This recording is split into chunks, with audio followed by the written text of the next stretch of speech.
नमस्कार दोस्तों, स्वागत है आप सब लोगों का धुरीना के इस ऑनलाइन एजुकेशन प्लेटफॉर्म पर। और चलिए दोस्तों, शुरुआत करते हैं हम अपनी क्लास की। तो देखिए, आपने शायद पिछली क्लास के अंदर ये चीज़ नोट करी होगी कि हम शीत युद्ध का दौर नाम का चैप्टर पढ़ रहे हैं, जो पॉलिटिकल साइंस की फर्स्ट जो बुक है उसका पहला पार्ट है। हालांकि इसमें हमने डिटेल्ड से चर्चा करी थी कि जब देश आज़ाद हुए, आज़ादी का दौर चल रहा था 1945 के आसपास, तो जब दूसरा विश्व युद्ध समाप्त हुआ उसके बाद एक संस्था बनाई गई जिसका नाम संयुक्त राष्ट्र संघ था।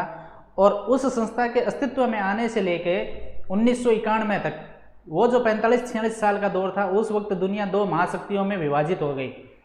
एक का नेतृत्व रूस के द्वारा किया जा सकता था, उसका नाम साम्यवादी विचारधारा का फॉलो करने वाला, तो सोवियत संघ के नाम से जानते थे उस वक्त रूस को। और एक का जो पक्षधर था वो अमेरिका था। तो दुनिया के अधिकतर जो देश है, इन दोनों गुटों में से किसी न किसी एक गुट के साथ इनकुल शामिल थे।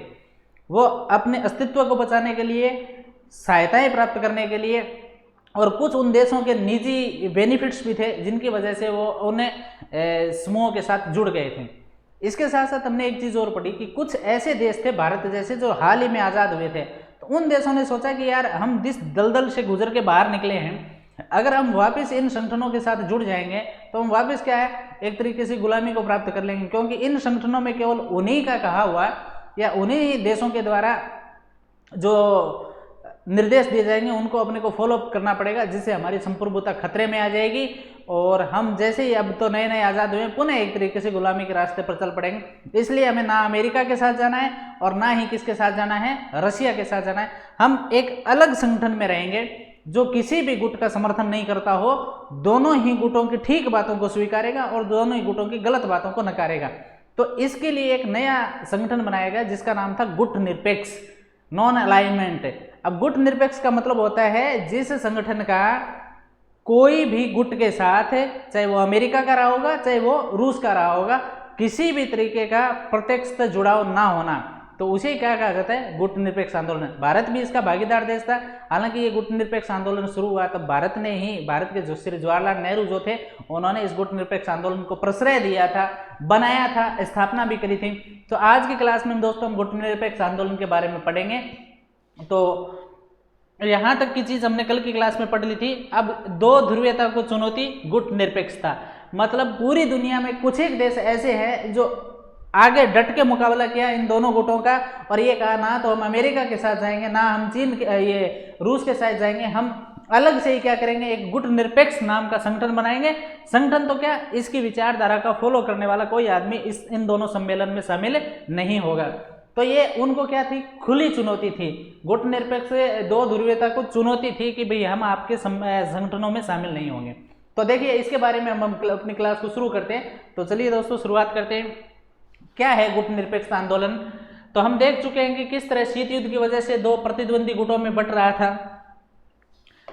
दो प्रतिद्वंदी गुटों में बंट रहा था, कहने का मतलब एक गुट का नाम तो क्या था, अमेरिका का था, और एक गुट का नाम क्या था, रशिया का था। इसी संदर्भ में गुट निरपेक्षता ने एशिया, अफ्रीकी और लातिन अमेरिकी, देखिए ये जो लातिन अमेरिकी है ना, इसका मतलब होता है दक्षिणी अमेरिका महाद्वीप के 9 स्वतंत्र देशों को एक तीसरा विकल्प दिया। तीसरा विकल्प ये दिया कि आपको ना तो अमेरिका के साथ जाना है, ना आपको रूस के साथ जाना है, आप एक नया संगठन बना लीजिए। यह विकल्प था दोनों महाशक्तियों के गुटों से अलग रहने का, गुट निरपेक्ष जिसको बोला जाता है। तो गुट निरपेक्ष आंदोलन की जड़ में यूगोस्लाविया के जोसेफ ब्राज टिटो, भारत के जवाहरलाल नेहरू और मिस्र के गमाल अब्दुल नासिर की दोस्ती थी। देखिए, इन तीन लोगों के नाम आपको बहुत ठीक तरीके से याद होने चाहिए कि गुट निरपेक्ष आंदोलन है उसकी शुरुआत किसने करी। तो एक तो क्या था, जोसेफ ब्रोज टिटो था, जवाहरलाल नेहरू था और गमाल अब्दुल नासिर था। इनके द्वारा इस संगठन की शुरुआत की गई थी। इन तीनों ने सन 1956 में एक सफल बैठक की। इंडोनेशिया के सुकर्णो और घाना के वामे एनक्रुमा ने इनका जोरदार समर्थन किया। तो दो और देशों के लोग शामिल हो गए, राष्ट्राध्यक्ष शामिल हो गए। उनमें एक जो था वो इंडोनेशिया का कौन था, सुकर्णो था, और एक घाना के वामे एनक्रुमा ने इनका जोरदार समर्थन किया, घाना का राष्ट्रपति है। ये 5 नेता गुट निरपेक्ष आंदोलन के। तो इस तरीके से इन 5 नेताओं ने वो गुट निरपेक्ष आंदोलन की क्या करी थी, शुरुआत करी थी, या गुट निरपेक्ष आंदोलन के संस्थापक कहलाए। एक बार पुनः इनका नाम ध्यान में रख लीजिए, कौन कौन थे। यूगोस्लाविया के जोसेफ ब्रोज टिटो थे, भारत के जवाहरलाल नेहरू थे, मिस्र के गमाल अब्दुल नासिर थे, इंडोनेशिया के सुकर्णो थे और घाना के वामे एनक्रुमा थे। ये 5 लोग थे जिन्होंने गुट निरपेक्ष आंदोलन चलाया और इन्होंने कहा हम किसी भी देश के गुट में शामिल नहीं होंगे, ना तो हम रूस की तरफ जाएंगे और ना ही हम अमेरिका की तरफ। सन 1961 में बेलग्रेड में हुआ। अब प्रश्न ये भी पूछा जा सकता है पहला सम्मेलन कब हुआ, तो 1961 में हुआ, बेलग्रेड में हुआ। यह सम्मेलन कम से कम 3 बातों की प्रणीति थी, इसमें 3 मुख्य बातें सोची गई थी।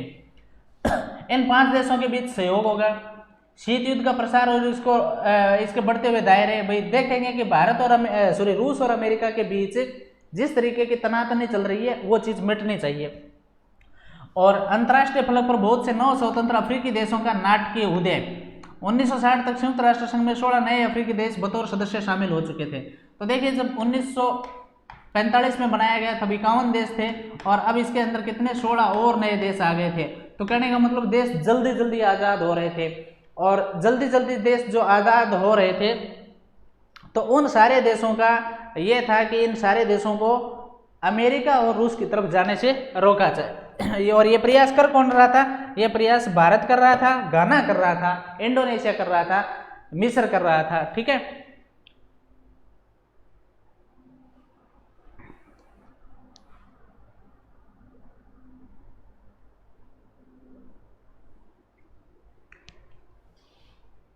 पहले गुट निरपेक्ष सम्मेलन में 25 सदस्य देश शामिल हुए। समय गुजारने के साथ गुट निरपेक्ष आंदोलन की सदस्य संख्या बढ़ती गई। 2019 में अजरबैजान में 18वें सम्मेलन में 120 सदस्य देश और 17 पर्यवेक्षक देश शामिल हुए। तो देखिए ये जो सम्मेलन है ना आज भी अस्तित्व के अंदर है। तो पहले इसके अंदर शुरुआत के अंदर कितने थे, शुरुआत के अंदर इसमें बहुत कम सदस्य 25 देश ही थे और अब इसकी संख्या देखो 120 तो ये और 17 ये और 137 तक आ पहुंची। जैसे जैसे गुट निरपेक्ष आंदोलन एक लोकप्रिय अंतर्राष्ट्रीय आंदोलन के रूप में बढ़ता गया वैसे वैसे इसके विभिन्न राजनीतिक प्रणाली और अलग अलग हितों के देश शामिल होते गए। मतलब जो अमेरिका और रूस से टूट टूट के जो देश आ रहे थे वो इनके अंदर मिलते गए। इससे गुट निरपेक्ष आंदोलन के मूल स्वरूप में बदलाव आया। अच्छा, मूल स्वरूप मतलब जो चीज सोच के बनाया गया संगठन था ना उस सोच में डिफरेंस आ गया, क्योंकि अब ये जो कारवां जुड़ गया था इस संगठन में बहुत सारे देश शामिल हो गए थे।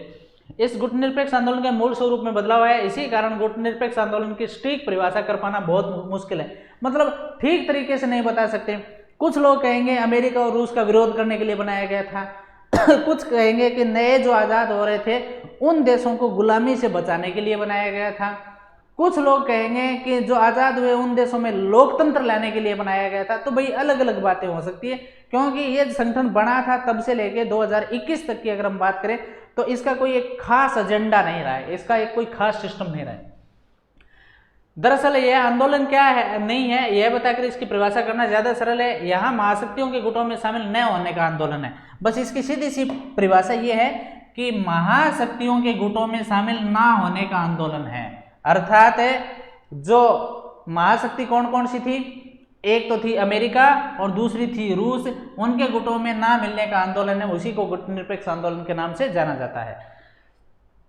महाशक्तियों के गुटों से अलग रहने की इस नीति का मतलब यह नहीं है कि इस आंदोलन से जुड़े देश अन्य को अंतर्राष्ट्रीय मामलों से अलग थलग रखते हो या तटस्थता का पालन करते हो। अब यहाँ एक बात बड़ी समझने वाली है कि महाशक्तियों के गुटों से अलग रहने का इस नीति का मतलब यह नहीं है कि इस आंदोलन से जुड़े देश अपने को अंतर्राष्ट्रीय मामलों से अलग थलग रखते हो। ऐसा नहीं है कि भाई यूएनओ की बैठक होगी तो हम नहीं जाएंगे, G7 की बैठक होगी तो हम नहीं जाएंगे, ये जाएंगे उसके अंदर। तो गुट निरपेक्षता का रियल मतलब क्या है वो आप जानिए। इसमें क्या लिखा हुआ है, गुट निरपेक्षता का मतलब है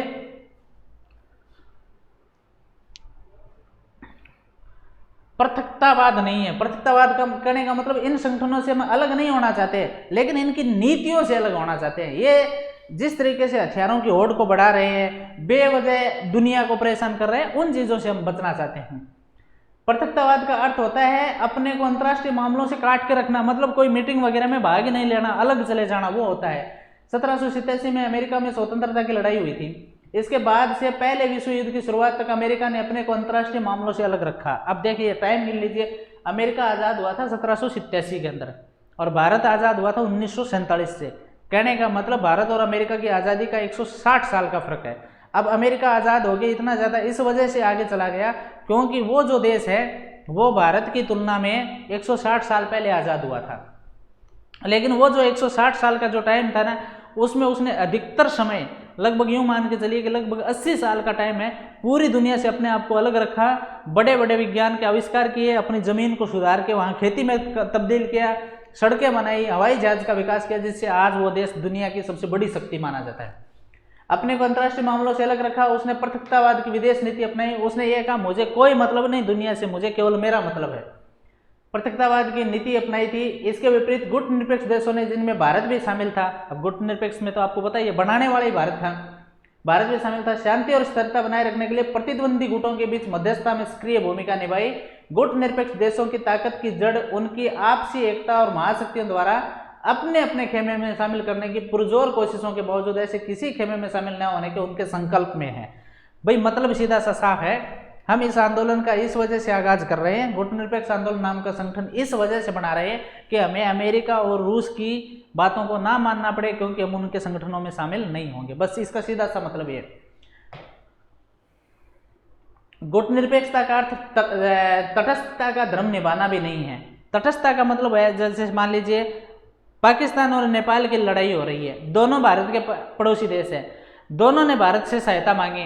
अब भारत ने ना तो पाकिस्तान की सहायता करी, ना ही उसने नेपाल को सहयोग दिया। इसको बोलते तटस्थ रहना या उदासीन रहना, क्योंकि भारत को पता था यार पाकिस्तान के साथ जाएंगे तो गड़बड़ हो जाए नेपाल के साथ। उदाहरण दे रहा हूँ, हकीकत बताए, पाकिस्तान के साथ जाने से भारत को कोई गड़बड़ नहीं होने वाली है, ठीक है। जैसे हमारे घरों में या हमारे परिवार में दो की आपस में लड़ाई हो जाती है, रिश्तेदारों की अगर आपस में दो की लड़ाई हो जाती है, हम किसी का भी पक्ष ना लेते हैं ना, उसको बोलते हैं तटस्थता। तो तटस्थता का अर्थ होता है मुख्यतः युद्ध में शामिल न होने की नीति का पालन करना। भाई जब दो देशों की आपस में लड़ाई चल रही है तो उस लड़ाई में हम शामिल नहीं होंगे। तटस्थता की नीति का पालन करने वाले देश के लिए यह जरूरी नहीं है कि वे युद्ध को समाप्त करने में मदद करें। ऐसे देश युद्ध में संलग्न नहीं होते और ना ही युद्ध को सही गलत होने के बारे में उनका कोई पक्ष होता है। भाई आप अगर लड़ रहे हो तो हमें कोई मतलब नहीं है, अगर आप क्या कर रहे हो क्या नहीं कर रहे हो इससे अपने को कोई लेना देना नहीं है, तो उसको बोलते हैं तटस्थ देश। दरअसल कई कारणों से गुटनिरपेक्ष देश, जिसमें भारत भी शामिल है, युद्ध में शामिल हुए हैं। इन देशों ने दूसरे देशों के बीच युद्ध को होने से टालने के लिए काम किया और हो रहे युद्ध के अंत के लिए प्रयास भी किए। हाँ, भारत जैसे कई ऐसे देश भी है जिन्होंने आपस में जो देशों की लड़ाई हो रही थी उन लड़ाई को रुकवाने का भी काम किया है। अब ये गुटनिरपेक्ष आंदोलन, इसमें आपको ध्यान रखना है बस एक तो ये कि है क्या है कि महाशक्तियों में शामिल ना होने की नीति को ही या महाशक्तियों में शामिल ना होने का आंदोलन ही गुटनिरपेक्ष आंदोलन है, एक नंबर बात। दूसरी, गुटनिरपेक्ष आंदोलन कितने देशों के सहयोग से बनाया गया? 5 देशों के सहयोग से बनाया गया था। और तटस्थता क्या होती है या उदासीनता क्या होती है, ये एक नंबर का प्रश्न आपके पूछा जा सकता है, शॉर्ट टाइप क्वेश्चन। नव अंतर्राष्ट्रीय आर्थिक व्यवस्था। अब नई जो अंतर्राष्ट्रीय व्यवस्था ही थी वो कैसी हुई थी? तो देखिए, जब लड़ाई बंद हो गई और उसके बाद में जब नया मतलब विश्व का माहौल था वो कैसा था, तो गुटनिरपेक्ष देश युद्ध के दौरान महज मध्यस्थता करने वाले देश भर नहीं थे। गुटनिरपेक्ष देश में शामिल अधिकांश देशों को अल्प विकसित देश का दर्जा मिला था। अल्प विकसित देश का दर्जे का मतलब हो गया ये बहुत ज्यादा क्या थे? गरीब देश थे, क्योंकि नए नए आजाद हुए थे, अफ्रीका जैसे महाद्वीप के थे, ना तो वहाँ पढ़ाई थी, ना वहाँ संसाधन थे, ना वहाँ मतलब ठीक तरीके का विज्ञान का आविष्कार हुआ था, तो वो गरीब ही थे बेचारे, आज भी गरीब है। इन देशों के सामने मुख्य चुनौती आर्थिक रूप और ज्यादा विकास करने की थी। सबसे बड़ी, इनको लड़ाई करने का कोई मतलब नहीं था, ये इनको तो खाने की पड़ी थी कि भाई अपना घर कैसे चलाएं हम आर्थिक रूप से और ज्यादा विकास करने का, तथा अपनी जनता को गरीबी से उबारने की थी। भाई जनता को गरीबी से कैसे उबारें? नव स्वतंत्र देशों की आज़ादी के लिहाज से भी आर्थिक विकास महत्वपूर्ण था। अब नए देश के लिए तो सबसे ज़्यादा इंपॉर्टेंट चीज़ ये है कि मैं ज़्यादा से ज़्यादा पैसे कैसे इकट्ठा करूं, मैं मेरे सड़क कैसे बनाऊं, गांव के लोगों को बिजली कैसे दूं, अस्पताल और स्कूल की व्यवस्था कैसे करूं। ये बगैर टिकाऊ विकास, टिकाऊ विकास का मतलब जब तक सड़कों का विकास नहीं होगा, रेल मार्ग नहीं बनेगा, खुद का पैसा नहीं होगा, तब तक के लिए दूसरा देश हमें कभी भी परेशान कर सकता है। कि कोई देश सही मायनों में आज़ाद नहीं रह सकता। आज़ाद वही हो सकता है जिसके पास खुद के पैसे हो, उसे धनी देशों पर निर्भर रहना पड़ता है। कहने का मतलब उन देशों से अपने को क्या लेना पड़ता है? ऋण लेना पड़ता है और लोन ले ले के काम चलाना पड़ता है। इससे वह उपनिवेशिक देश भी हो सकता है जिससे राजनीतिक आज़ादी हासिल हुई थी। तो ऐसी सिचुएशन से क्या हो सकता है कि भाई गरीब देशों ने सोचा हम अगर संगठनों में मिलेंगे अमेरिका रूस के साथ जाएंगे तो हमें कोई बेनिफिट नहीं मिलने वाला, कोई फायदा नहीं मिलने वाला, हमें नुकसान ही होगा। इसलिए हमारा जो मुख्य काम है वो लड़ाई करना नहीं है, हमारा अपने घर को संभालना है, हमारे देश का कैसे विकास करें, ये हमारे लिए सबसे बड़ी बात है। इस समझ से नव अंतर्राष्ट्रीय आर्थिक व्यवस्था की धारणा का जन्म हुआ। 1972 में संयुक्त राष्ट्र संघ के व्यापार और विकास से संबंधित सम्मेलन, जिसका नाम क्या था, United nation conference on trade and development, UNCTAD जिसको बोला जाता था, में towards a new trade policy for development शीर्षक से एक रिपोर्ट प्रस्तुत करी गई। मतलब पूरी दुनिया के देश एक जगह इकट्ठा हुए, उन्होंने ये कहा यार लड़ाई करने से कोई फायदा नहीं है, हमें, हमारी जनता भूख मर रही है, हमारे सामने विभिन्न प्रकार की बीमारियां हैं। अब आप एक बात सोचो यार, आज का जो कोरोना का टाइम है, इसमें दो देश आपस में लड़ाई करनी चाहिए दो देशों को, या मिलके कोरोना की दवाई खोजनी चाहिए? सीधी सी बात है, जो पर्यावरण प्रदूषण हो रहा है उसका इलाज ढूंढना चाहिए, कोरोना को कैसे नियंत्रित कर सकते हैं ये ढूंढना चाहिए, हमारे देश के लोगों का जीवन स्तर ऊंचा कैसे हो इसके बारे में सोचना चाहिए। लड़ाई करने से क्या फायदा होगा? तो शीर्षक से एक रिपोर्ट प्रस्तुत की गई। इस रिपोर्ट में वैश्विक व्यापार प्रणाली में सुधार का प्रस्ताव किया गया। वैश्विक व्यापार प्रणाली में सुधार का मतलब ये होता है, भाई भारत चाइना से सामान खरीदेगा, पाकिस्तान भारत से सामान खरीदेगा, तो उस पर टैक्स कम लगना चाहिए, चीज बढ़िया आनी चाहिए, अपने देश में दूसरे देशों की जो चीजें हैं उनको बिकने की अनुमति दे देनी चाहिए। तो इसको बोला जाता है वैश्विक व्यापार प्रणाली में सुधार। इस रिपोर्ट में कहा गया था कि सुधारों से, तो इस रिपोर्ट में ये कहा गया कि ये जो सुधार होंगे तो उन सुधारों से क्या होगा? सुधारों से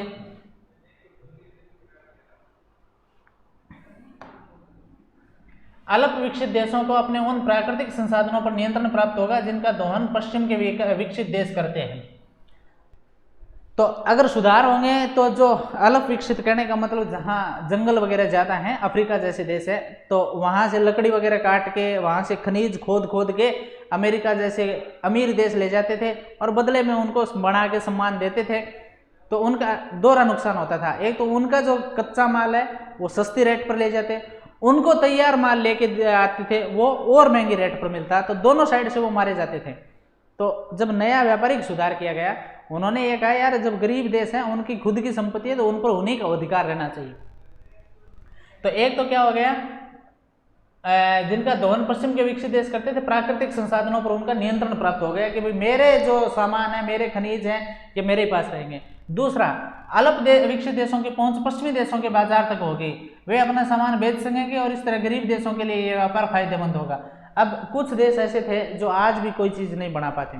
भाई आपको पता है भारत इतना ज़्यादा विकसित हो गया है, लेकिन अगर कोई ढंग का मोबाइल बनाना हो तो भारत के लोगों से नहीं बनेगा, हमें चाइना की कंपनियों पर निर्भर रहना ही पड़ेगा। अगर भारत ऐसा मोबाइल बनाएगा तो उसको खर्चा जो मतलब चाइना का मोबाइल अपने को 10,000 में मिलता है, वो भारत के द्वारा बनाया गया मोबाइल अपने को 1 लाख रुपए में भी नहीं मिलेगा। ठीक है, तो उसके लिए ज़रूरी है कि जब 2-3 देशों के आपस में व्यापार होने लगा ना, तो उससे जिस देश को जिस चीज़ की ज़रूरत है वो चीज़ उसको मिलने लगी, चाहे मिले वो विदेश से, देश में ना आए तो विदेश से मिल जाएगी। पश्चिमी देशों से मंगाई जा रही प्रौद्योगिकी की लागत कम होगी और अल्प विकसित देशों की अंतर्राष्ट्रीय आर्थिक संस्थाओं में भूमिका बढ़ेगी। अच्छा, पश्चिमी देशों का मतलब है यूरोप और अमेरिका से, और वहाँ लोगों ने जो विज्ञान के आविष्कार किए उस चीज़ को वो अपने देश के अंदर मंगवाएंगे। अब उस चीज़ को जब अपने देश के अंदर मंगवाएंगे तो इसकी लागत कम आएगी। और इसके अंदर क्या किया गया था, अल्प विकसित देशों की अंतर्राष्ट्रीय आर्थिक संस्थाओं में भूमिका बढ़ेगी।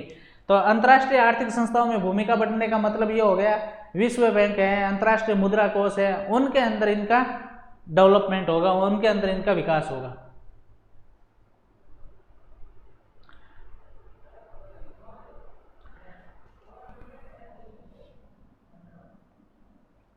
अब गुट निरपेक्षता की प्रकृति धीरे धीरे बदली, इसमें आर्थिक मुद्दों को अधिक महत्व दिया जाने लगा। आज का भी गुट निरपेक्ष आंदोलन है या 2019 की जिस मीटिंग की बात करें उसमें और 1965 की मीटिंग में फर्क है। आजकल इस सम्मेलन का मुख्य उद्देश्य ये हो गया कि ज़्यादा से ज़्यादा हमें पैसा कैसे बढ़ाया जा सके, व्यापार ठीक तरीके से कैसे हो, जनता सुखी कैसे रहे, इन चीज़ों पर ज़्यादा ध्यान देना है। इसमें आर्थिक मुद्दों को अधिक महत्व दिया जाने लगा। बेलग्रेड में हुए पहले सम्मेलन में आर्थिक मुद्दे ज़्यादा महत्वपूर्ण नहीं थे। सन 1970 के दशक के मध्य तक आर्थिक मुद्दे प्रमुख हो गए। मतलब 1970 के अंदर इन्होंने सोचने शुरू कर दिया कि यार अब अपने को व्यापार पर ध्यान देना चाहिए, ना कि लड़ाई पर। आर्थिक मुद्दों का मतलब होता है मार्केट से संबंधित काम। इसके परिणाम स्वरूप गुट निरपेक्ष आंदोलन आर्थिक दबाव समूह बन गया। अब गुट निरपेक्ष आंदोलन है ना, उस मतलब विचारधारा की लड़ाई से, और इसका ट्रेंड है वो दूसरी तरफ आ गया कि हमें तो व्यापार बढ़ाना है, कैसे बढ़ाते हैं।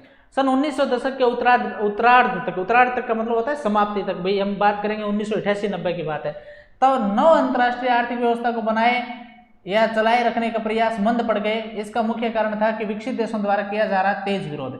अब एक बार तो इन्होंने आर्थिक सुधार शुरू किए, आर्थिक सुधार शुरू कर दिए, तो अमेरिका और रूस ने क्या किया, इस संगठन पर दबाव बनाना शुरू किया। इन्होंने ये कहा सामान खरीदना है तो हमारा बनाया हुआ खरीदोगे, आप अपने हिसाब से रणनीति तैयार नहीं कर सकते, अपने हिसाब से अपनी दादागिरी सेट नहीं कर सकते। तो इससे आंदोलन थोड़ा थोड़ा कमजोर पड़ने लगा। विकसित देशों द्वारा किया जा रहा तेज विरोध, विकसित देश एक सुर में विरोध कर रहे थे,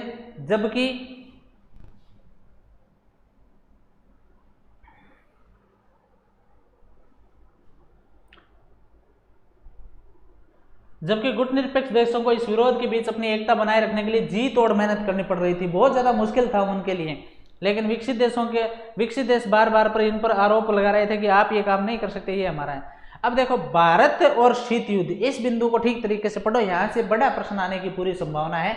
भारत और शीत युद्ध का मतलब है ये जो 45 साल की लड़ाई चली 1945 से लेकर 1991 तक, तब तक उस सिचुएशंस का, उस कंडीशन का भारत पर क्या असर पड़ा, इसके बारे में हम जानेंगे। तो गुटनिरपेक्ष के नेता में शीत युद्ध के दौर में भारत ने दो स्तरों पर अपनी भूमिका निभाई। एक स्तर पर भारत ने सजग और सचेत रूप से अपने को दोनों महाशक्तियों की खेमेबंदी से अलग रखा, मतलब ना रूस की तरफ गए और ना ही अमेरिका की तरफ गए, वो एक गुटनिरपेक्ष आंदोलन का अंग बना रहा, दिखाने में बना रहा था, हालांकि भारत का झुकाव रूस की तरफ था, ऐसा मिल जाएगा इसमें भी। दूसरा, भारत ने उपनिवेशों के चंगुल से मुक्त हुए नए स्वतंत्र देशों को महाशक्तियों के खेमे में जाने का भी पुरजोर विरोध किया, और जो नए नए आजाद हुए उन देशों को भी रोका कि आपको इन देशों की गुट में शामिल नहीं होना है, अगर गुट में शामिल होगे तो आप अभी आजाद हुए हो और अब वापिस आप क्या हो सकते हो, गुलाम हो सकते हो।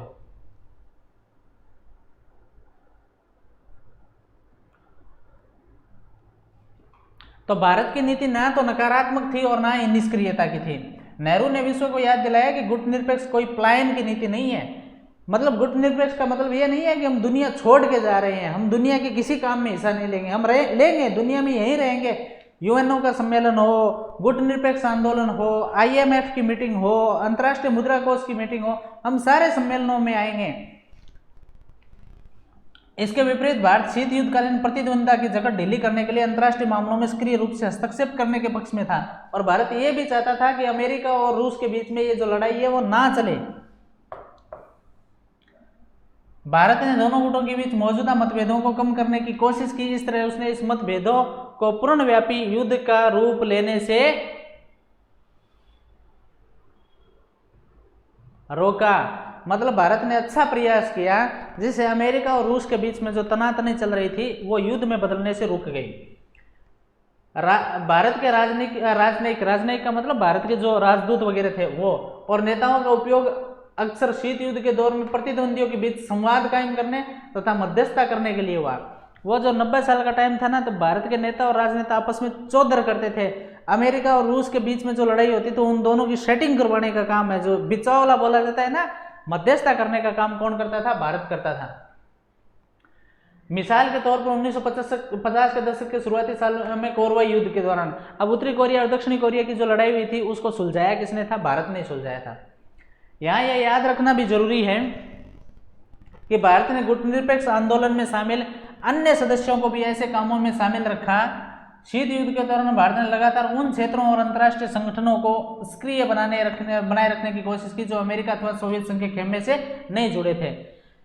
नेहरू ने स्वतंत्र और परस्पर सहयोगी राष्ट्रों को एक सच्चे राष्ट्रकुल के ऊपर गहरा विश्वास जताया जो शीत युद्ध को खत्म करने में न सही पर उसकी जकड़ ढीली करने में सकारात्मक भूमिका निभाए। इसका अर्थ यह हुआ इस 50 साल में वो अगर कोई देश लड़ाई करता तो उनको तो सुलझाने का काम करता ही करता था भारत। प्लस भारत जो नए नए आज़ाद हो रहे थे उन देशों को ये भी कह रहा था कि आपको इन सम्मेलनों में नहीं जाना है, अमेरिका की तरफ नहीं जाना है, रूस की तरफ नहीं जाना है, गुट निरपेक्ष ही रहना है, और हमें ये प्रयास करना चाहिए कि इन दोनों देशों के बीच में लड़ाई ना हो, ऐसा बचाने की कोशिश की। कुछ लोगों ने माना कि गुट निरपेक्षता अंतर्राष्ट्रीयता का एक आदर्श है, लेकिन यह आदर्श भारत के वास्तविक हितों से मेल नहीं खाता। यह बात ठीक है कि गुट निरपेक्षता की नीति ने कम से कम दो तरह से भारत का प्रत्यक्ष रूप से हित साधन किया। अब देखो, गुट निरपेक्षता की नीति की वजह से भारत को नुकसान भी हुआ, लेकिन कुछ फायदे भी हुए। फायदे क्या क्या हुए? पहली बात ये, पहली बात तो यह कि गुटनिरपेक्षता के कारण भारत ऐसे अंतर्राष्ट्रीय फैसले और पक्ष ले सका जिससे उसका हित सत्ता था, न कि महाशक्ति और उनके खेमों के देशों का। अगर भारत किसी गुट में शामिल हो जाता तो भारत उस गुट के फायदे के लिए बात करता, ना कि खुद के फायदे के लिए। अब जब भारत अलग था, ना इस गुट में था ना ही इस गुट का सदस्य था, तो इन दोनों का जो बेनिफिट होता था उसकी बजाय भारत का खुद का जो बेनिफिट होता था उन चीजों पर ज्यादा ध्यान देता था भारत। दूसरा, भारत हमेशा इस स्थिति में रहा कि एक महाशक्ति उसके खिलाफ जाए तो वह दूसरी महाशक्ति के करीब आने की कोशिश करे, और भारत ने एक चाल और भी चल रखी थी। हालांकि वो ठीक तरीके से मिला हुआ नहीं था, लेकिन उसको ये पता था यार कल को रूस अगर अपने साथ गड़बड़ करेगा तो हम अमेरिका के पास चले जाएंगे, अमेरिका अगर गड़बड़ करेगा तो हम रूस के पास चले जाएंगे। तो इनका एक ऐसा सिस्टम भी था। मैं आपको पहले भी स्पष्ट कर चुका हूं कि अमेरिका की बजाय भारत का झुकाव रूस की तरफ ज्यादा था। वहीं अगर भारत को महसूस हो कि महाशक्तियों में से कोई उसकी अनदेखी कर रहा है, तो अनुचित दबाव डाल रहा है, तो वह दूसरी महाशक्ति की तरफ अपना रुख कर सकता था। दोनों गुटों में से कोई भी भारत को लेकर ना तो बेफिक्र हो सकता था और ना ही दोष जमा सकता था। मतलब दोनों ही गुट इस तरीके से दबाव में थे कि यार भारत का पता नहीं था ये किसके साथ जाएगा किसके साथ नहीं जाएगा। भारत की गुटनिरपेक्षता की नीति कई कारणों से आलोचना की गई। हम यहाँ ऐसी दो आलोचनाओं की चर्चा करेंगे। अब कई ऐसे मामले भी थे कि भारत को नुकसान भी हुआ गुटनिरपेक्षता की वजह से, और कारण भी बताएंगे कि भारत को क्या क्या नुकसान हुआ। देखो, एक तो निंदा करने वाले आलोचकों को यह तर्क है कि भारत की गुटनिरपेक्षता सिद्धांतहीन है। कहा जाता है कि भारत अपने राष्ट्रीय हितों को साधने के नाम पर अक्सर महत्वपूर्ण मामलों पर कोई सुनिश्चित पक्ष लेने से बचता रहा। भाई, भारत अगर गुटनिरपेक्ष आंदोलन का सदस्य ना होता तो कश्मीर की समस्या सुलझ जाती, क्योंकि कश्मीर वाला मामला है वो कहाँ चल रहा है, वो चल रहा है संयुक्त राष्ट्र संघ के अंदर। भारत अगर किसी एक देश के साथ जुड़ जाता तो उस देश की सेनाओं का फायदा उठा के पाकिस्तान को खलास कर सकता था, लेकिन भारत ने नहीं किया। आलोचकों को दूसरा तर्क यह है कि भारत के व्यवहार में स्थिरता नहीं रही। अब भारत एक बार तो कहता मैं गुटनिरपेक्षता में शामिल हूं और दूसरी बार वो रूस की तरफ चला जाता, तो फिर मतलब बात में फर्क ज्यादा था। और कई बार भारत की स्थिति विरोधाभासी रही। महाशक्तियों के खेमे में शामिल होने पर दूसरे देशों की आलोचना करने वाले भारत ने स्वयं, ध्यान से सुनो, मैं कई बार बता चुका हूं, 1971 के अगस्त में सोवियत संघ के साथ आपसी मित्रता संधि पर हस्ताक्षर किए थे। 1971 के अंदर दिसंबर में लड़ाई हुई, इससे 4 महीने पहले भारत ने सिग्नेचर कर लिए थे। किसकी तरफ झुकाव हो गया था भारत का? अमेरिका की बजाय रूस की तरफ झुकाव हो गया था। विदेशी प्रयासकों ने इसे भारत का सोवियत खेमे में शामिल होना माना, और आप चाहे मानो और चाहे ना मानो, इसका सीधा सा अर्थ है कि भारत किसकी तरफ चला गया था? सोवियत संघ की तरफ चला गया था। भारत की सरकार का दृष्टिकोण यह था कि बांग्लादेश संकट के समय उसे राजनयिक और सैनिक सहायता की जरूरत थी, और यह संधि उसे संयुक्त राज्य अमेरिका सहित अन्य देशों से अच्छे संबंध बनाने से नहीं रोकती। अब भारत भी ये तर्क देता है कि भाई मैंने रूस से दोस्ती करी तो उसमें मेरा एक बेनिफिट था कि जो बांग्लादेश वाली लड़ाई हुई उसमें मुझे रूस की तरफ से क्या मिला? फायदा भी मिला, और रूस ने अमेरिका के विरुद्ध भारत का क्या किया? सहयोग भी किया। गुटनिरपेक्षता की नीति शीत युद्ध के संदर्भ में पनपी थी। दूसरे अध्याय में हम पढ़ेंगे कि सन 1990 के दशक के शुरुआती वर्षों में शीत युद्ध का अंत और सोवियत संघ का विघटन हुआ। इसके साथ ही एक अंतर्राष्ट्रीय आंदोलन और भारत की विदेश नीति की मूल भावना के रूप में गुटनिरपेक्ष की प्रासंगिकता तथा प्रभावगिता में थोड़ी कमी आई। अब इसके साथ साथ अब ये गुटनिरपेक्ष आंदोलन जो है या शीत युद्ध है, ये समाप्त कैसे हुआ, ये हम अगले उसमें पढ़ेंगे, चैप्टर के अंदर पढ़ेंगे। यहाँ हम पढ़ने वाले हैं दो चीज ऐसी कि भारत किसी संगठन में तो शामिल नहीं हुआ, इसके साथ साथ उस वक्त एक संधि चलती थी LTBT नाम की। LTBT ये संधि क्या थी? परमाणु हथियार ना बनाने को लेकर संधि थी, परमाणु अप्रसार संधि, कि भारत कभी भी परमाणु हथियारों का पहले उपयोग नहीं करेगा। मतलब अगर कोई दूसरा देश भारत पर अटैक करेगा तो बदले के लिए तो भारत उपयोग करेगा, लेकिन पहले किसी देश पर भारत है इसका उपयोग नहीं करेगा। ये एक संधि है। तो चलिए पढ़ते हैं सीमित परमाणु परीक्षण संधि का, कि वायुमंडल, भारी अंतरिक्ष तथा पानी के अंदर परमाणु हथियारों के परीक्षण पर प्रतिबंध लगाने के लिए यह संधि जो है अमेरिका, ब्रिटेन तथा सोवियत संघ ने मॉस्को में 5 अगस्त 1963 को की थी। यह संधि 10 अक्टूबर 1963 से प्रभावित होगी। सुनो, भारी अंतरिक्ष, वायुमंडल, पानी के अंदर परमाणु हथियारों के, भाई जब कोई बम बनाया जाता है ना तो उसकी पहले ट्रायल करी जाती है। जैसे आजकल आपने नहीं देखा कि कोरोना वैक्सीन जब लगाई जाती है तो उसकी ट्रायल चल रही है। आप बच्चे, आपकी जब उम्र 18 वर्ष से कम है तो भैया आपके तो इंजेक्शन लगा भी नहीं होगा, तो आप वाली जो वैक्सीन है ना जिसका नाम जोइडल कैंडिला है, वो वैक्सीन अभी ट्रायल पर चल रही है, मतलब उसको प्रयोग कर करके देख रहे हैं कि इसको अगर किसी बच्चे के लगा देंगे तो उसका नुकसान तो ना हो जाएगा। ठीक है, तो परमाणु बम जो है वो वास्तव में काम करेगा या नहीं करेगा, मारक क्षमता कितनी है, इससे कितना नुकसान हो सकता है, इस चीज को जांचने के लिए और क्या किया जाती है, इसकी ट्रायल करी जाती है। तो वैसे ही परमाणु हथियारों की जब ट्रायल करी जाएगी तो जमीन पर तो करी नहीं जाएगी, क्योंकि जमीन में जब करेंगे तो फिर क्या हो जाएगा, पूरी जमीन ये बंजर बना देंगे। दूसरी बात, अगर वहां कोई प्राणी है तो वो मर जाएंगे, तो कहाँ करेंगे, या तो वायुमंडल में करेंगे, तो वायुमंडल में करेंगे, वायु प्रदूषण होता था, भारी अंतरिक्ष में करेंगे, या पानी के अंदर। अब पानी के अंदर बहुत सारे जीव जंतु मरते थे, तो इनको रोकने के लिए एक संधि करी उन्होंने 5 अगस्त 1963 को, और 10 अक्टूबर 1963 को यह संधि लागू हो गई, जिस संधि का नाम क्या था, सीमित परमाणु परीक्षण संधि, लिमिटेड ट्रीटी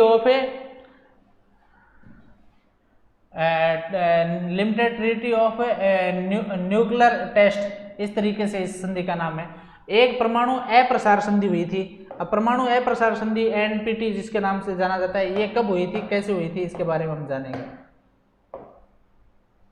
यह संधि केवल परमाणु शक्ति संपन्न देशों को एटमी हथियार रखने की अनुमति देती है। तो इनको यह कहा जिस देश के पास परमाणु बम है तो वो अपने हथियारों को रख सकता है और बाकी देशों को ऐसे हथियार हासिल करने को रोकती है। तो यह संधि जब करी गई थी 1967 में, उस वक्त ये कहा था जिस देश ने बना लिए वो तो बना लिए, क्योंकि उनको समाप्त करेंगे तो बहुत ज़्यादा प्रदूषण होगा, जन हानि होगी, पैसा भी लग जाएगा। लेकिन अब कोई भी देश है वो क्या नहीं बनाएगा, परमाणु हथियार नहीं बनाएगा, ऐसी बात करी गई थी। परमाणु अप्रसार संधि के उद्देश्यों को ध्यान में रखते हुए उन देशों को परमाणु शक्ति से संपन्न देश माना गया जिन्होंने 1 जनवरी 1967 से पहले किसी परमाणु हथियार अथवा अन्य विस्फोटक परमाणु सामग्रियों का निर्माण और विस्फोट किया हो। भाई इससे पहले 1967 से पहले अगर किसी देश ने बम बना लिया तो उसको तो परमाणु शक्ति कहा जाएगा, बाकी देश परमाणु शक्ति है नहीं। तो अब 1967 की परिभाषा के अनुसार 5 देशों के साथ उस वक्त परमाणु हथियार थे। अमेरिका के पास था, रूस के पास था, ब्रिटेन के पास था, फ्रांस के पास था और चीन के पास था। इस संधि पर 1 जुलाई 1968 को वाशिंगटन, लंदन और मॉस्को में हस्ताक्षर हुए और 5 मार्च 1970 से प्रभावी हो गई। 95 में अनियत काल के लिए इसको बढ़ा दिया गया। ठीक है, तो एक ये संधि हुई थी। अब भाई इस संधि के हिसाब से बात करें तो भारत ने तो परमाणु बम 74 में बनाया था, तो भारत के लिए तो एक बहुत बड़ी मुश्किल थी कि भाई यार हम करें क्या, अगर संधि पर हस्ताक्षर कर लेंगे परमाणु बम नहीं मिलेगा, बम नहीं बना पाएंगे तो पाकिस्तान से हर दिन अपने को चैलेंज मिलता है, हर दिन चुनौती मिलती है, तो गड़बड़ हो जाएगी। फिर एक संधि और गठित की गई जिसका सामरिक अस्तित्व परिसीमन वार्ता first strategic arm litigation talks, salt के नाम से जाना जाता है। इस संधि का नाम है साल्ट फर्स्ट। सामरिक स्तर परिसीमन वार्ता का पहला चरण 1969 में नवंबर में आरंभ हुआ। सोवियत संघ के नेता लियोनिड ब्रेजनेव और अमेरिका के राष्ट्रपति रिचर्ड निक्सन ने मॉस्को में 26 मई 1972 को निम्नलिखित समझौतों पर हस्ताक्षर किए। अब कौन कौन से समझौतों पर हस्ताक्षर किए उन्होंने,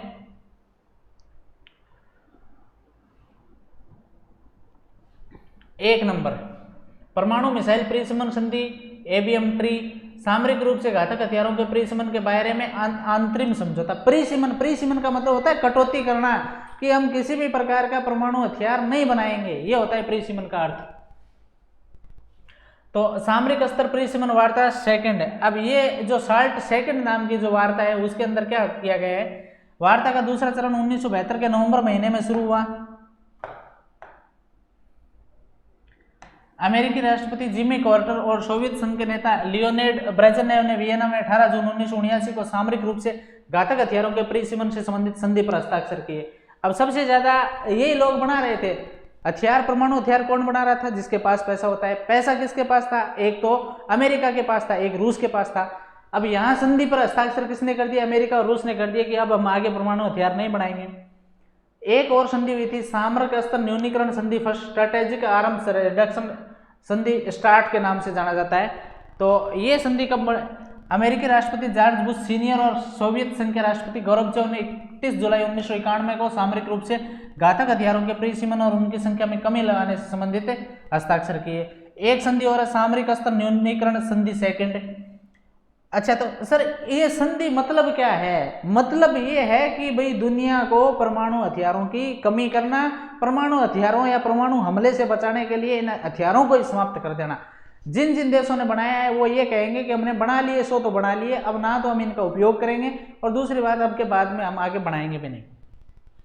सामरिक रूप से घातक हथियारों को सीमित करने और उनकी संख्या में कमी करने से संबंधित इस संधि पर रूसी राष्ट्रपति बोरिस येल्त्सिन और अमेरिकी राष्ट्रपति जॉर्ज बुश सीनियर ने मास्को में 3 जनवरी 1993 को क्या किए थे, इस पर सिग्नेचर किए थे या हस्ताक्षर किए थे। तो ये इस प्रकार इनकी कई सारी संधियां हैं। Salt first, salt second, start first, start second नाम से 2 ये संधियां हैं। ठीक है, तो ये वो लास्ट पार्ट बचा हुआ है कि गुटनिरपेक्ष कहा से कि गरीब और विश्व के बहुत छोटे देशों को भी किसी महाशक्ति का पिछलग्गू बनने की जरूरत नहीं है। ये देश अपनी स्वतंत्र विदेश नीति अपना सकते हैं। यह आंदोलन मौजूदा असमानताओं से निपटने के लिए वैकल्पिक विश्व व्यवस्था बनाने, अंतर्राष्ट्रीय व्यवस्था को लोकतंत्र धर्मी बनाने का संकल्प पर टिका है। अपने आप में विचार बुनियादी महत्व के और शीत युद्ध की समाप्ति के बाद भी प्रासंगिक है। तो इसका मतलब ये है कि ये जो गुटनिरपेक्ष आंदोलन बनाया गया, किस लिए बनाया गया, आज क्या काम कर रहा है, क्या शीत युद्ध को रोकने में इसकी भूमिका थी, क्या जो नए आज़ाद हुए देश हैं उनके अस्तित्व को बचाने के लिए इसने ठीक काम किया, तो ये सारा का सारा गुटनिरपेक्ष आंदोलन बताता है। अब इससे रिलेटेड जो प्रश्न हैं